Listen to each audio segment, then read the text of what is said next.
Hello friends, आज की video में हम सीटेट तथा टेट में पूछे गए मैथ के क्वेश्चनों को सॉल्व करेंगे। देखिए, पहला क्वेश्चन जो है ये सीटेट सितंबर 2014 में पूछा गया था। तो आइए शुरू करते हैं। जैसे 3 सही 1/3 में कितने 1/6 हैं।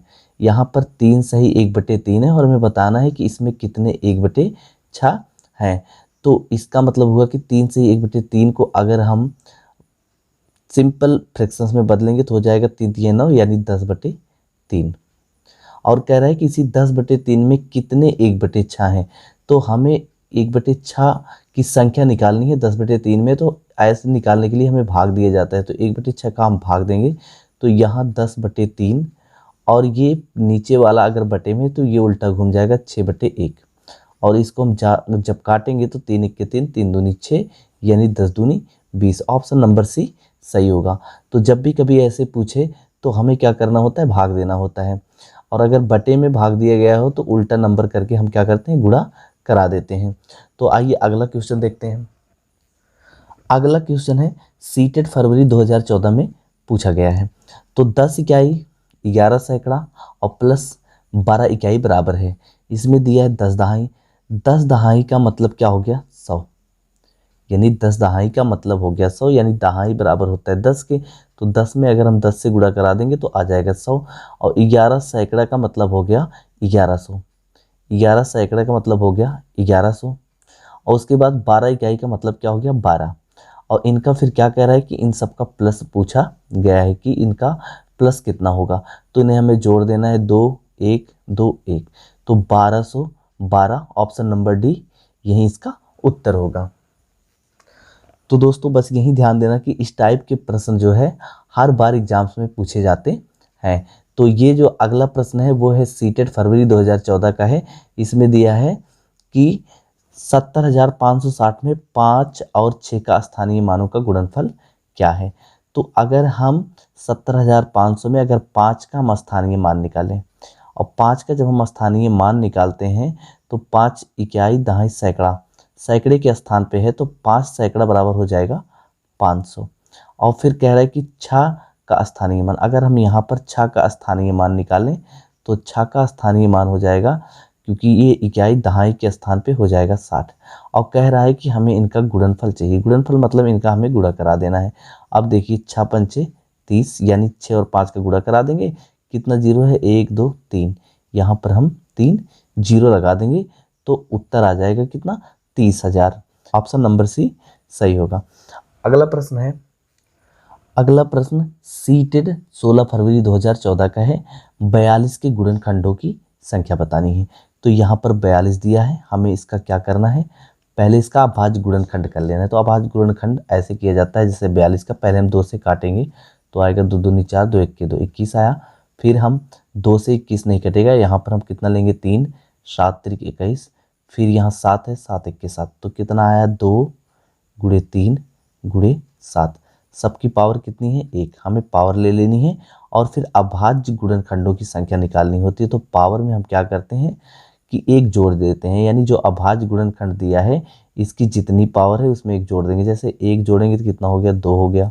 इसमें 1 जोड़ेंगे तो ये कितना हो गया, 2 हो गया। इसमें 1 जोड़ेंगे तो ये कितना हो गया, 2 हो गया। और फिर हमें इनका गुणा करा लेना है। 2 दूनी 4 4 दूनी 8। तो 8 क्या हो जाएगा, ये 42 के अभाज्य गुणनखंडों की संख्या हो जाएगी। ऑप्शन नंबर डी यही इसका उत्तर होगा। तो याद रखना, जब भी गुणनखंडों की संख्या पूछे तो सबसे पहले हमें अभाज्य गुणनखंड कर लेना है। उसके बाद जितनी पावर दी रहे उसकी पावर में फिर हमें 1 1 जोड़ के जो है गुणा करा देना है। तो हमें जो है उस संख्या का अभाज्य गुणनखंड पता चल जाता है। अगला प्रश्न है, ये यूपी टेट 2018 में पूछा गया था। सबसे छोटी ऋणोत्तर अभाज्य पूर्णांक है। तो सबसे छोटी ऋणोत्तर अभाज्य पूर्णांक है तो इसमें सब क्या करते हैं, 1 पे लगा देते हैं। लेकिन याद रखना इसका जो उत्तर होगा वो होगा 2। यानी सबसे छोटी ऋणोत्तर पूर्णांक अभाज्य संख्या जो होती है वो होती है 2। ऑप्शन नंबर सी सही होगा। अगला प्रश्न है, ये यूपी टेट 2018 में पूछा गया था। ये प्रश्न दिया है, यदि p का p% 36 हो तो p बराबर होगा। यानी p का p% कितना है, 36 के बराबर है। तो p बराबर यानी p का मान हमें ज्ञात करना है। यानी p का पी का p%, p% का मतलब हो जाएगा p/100, ये किसके बराबर है, 36 के बराबर है। अब देखिए यहाँ p का p के साथ गुणा होगा तो p² हो जाएगा, और यहाँ पर ये बटे है, इधर जाएगा तो 36 में क्या कराएगा गुणा, तो हो जाएगा 3600। और तो p बराबर हमें निकालना है, p² था, p बराबर निकालना है, ये किस में हो जाएगा, इसका हम निकाल लेंगे क्या, वर्गमूल। अब देखिए p बराबर √3600, और √3600 का मान है कि 36 का क्या निकालना है, वर्गमूल, और 36 का वर्गमूल होता है 60। 36 का वर्गमूल क्या होता है, 60, यानी p बराबर किसके बराबर होगा, 60 के। ऑप्शन नंबर सी सही होगा। अगला प्रश्न है यूपी टेट 2018 में ये भी पूछा गया था। तो यहाँ पर दिया है यदि 2352 बराबर है 2 घाते x गुणे 3 घाते y गुणे 7 घाते z, तब x प्लस वाई जेड का मान क्या होगा। तो हमें इसमें यहाँ पर दिया है 2352 और इनका अभाज्य गुणनखंड दिया गया है और इनकी पावर x y z दिया गया है।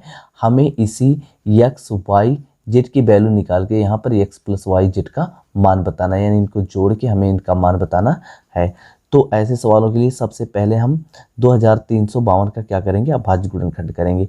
यहाँ पर अभाज्य गुणनखंड ऐसे करेंगे, ये देखिए सबसे पहले हम अभाज्य गुणनखंड में सबसे पहले 2 से काटते हैं, तो ये पीछे इसके 2 नंबर है, सम संख्या है, तो ये 2 से कट जाएगा, 2 1 के 2, फिर यहाँ 2 1 के 2, जबकि यहाँ 3 है, 2 से यहाँ होगा 7 दूनी 14 और 6 दूनी 12।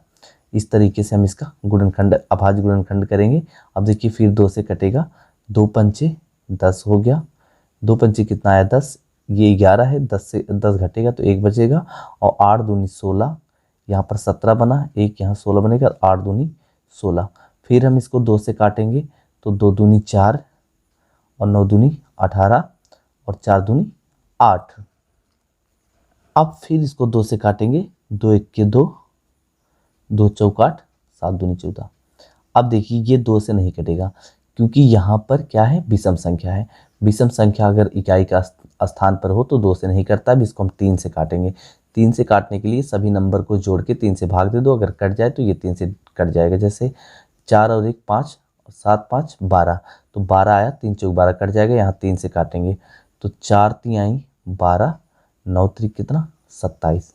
यहाँ पर फिर ये 3 से नहीं कटेगा, 7 से कटेगा, 7 7 49 और 7 1 के 7। ये क्या हो गया, इसका अभाज्य गुणनखंड हो गया। इसको हम ऐसे लिखेंगे कि देखिए 2 कितनी बार है, 1 2 3 4, यानी 2 की घातें कितनी 4, और गुणे 3 कितनी बार है, 3 एक बार है, यानी 3 घातें 1, और फिर यहाँ 7 कितनी बार है, 2 बार है, यानी 7 घातें 2।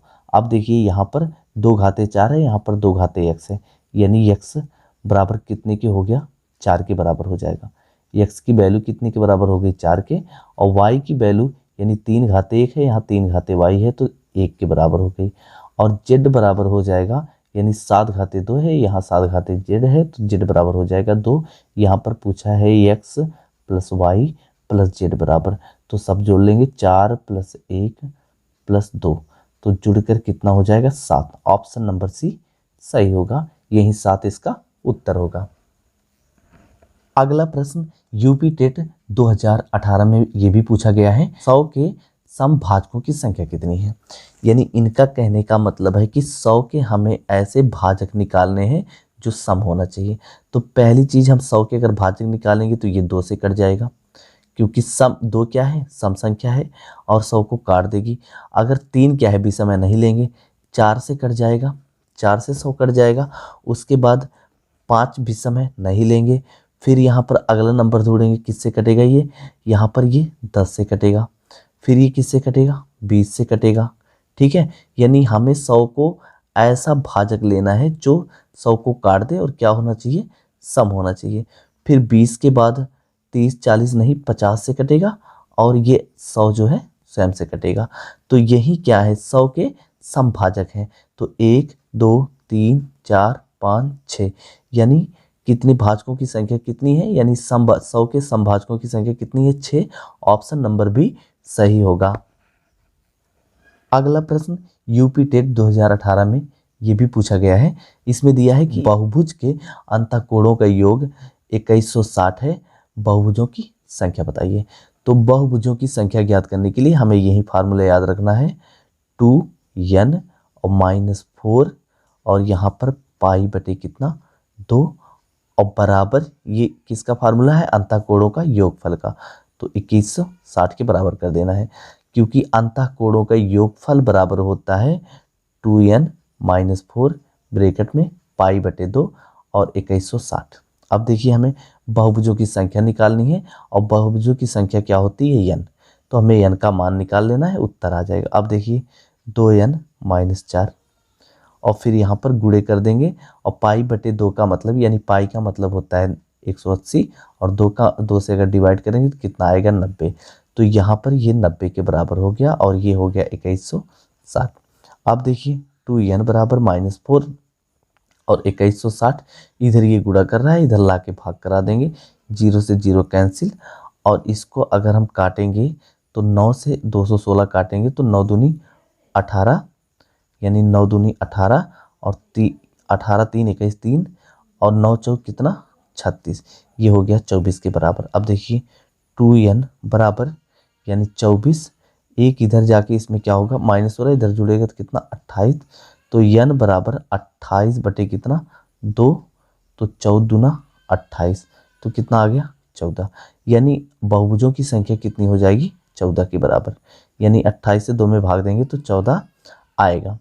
तो दोस्तों आपको ये वीडियो कैसा लगा, सब्सक्राइब करें। हम इसी प्रकार से मैथ से संबंधित वीडियो लेकर जो है आते रहते हैं। मिलते हैं नेक्स्ट वीडियो में।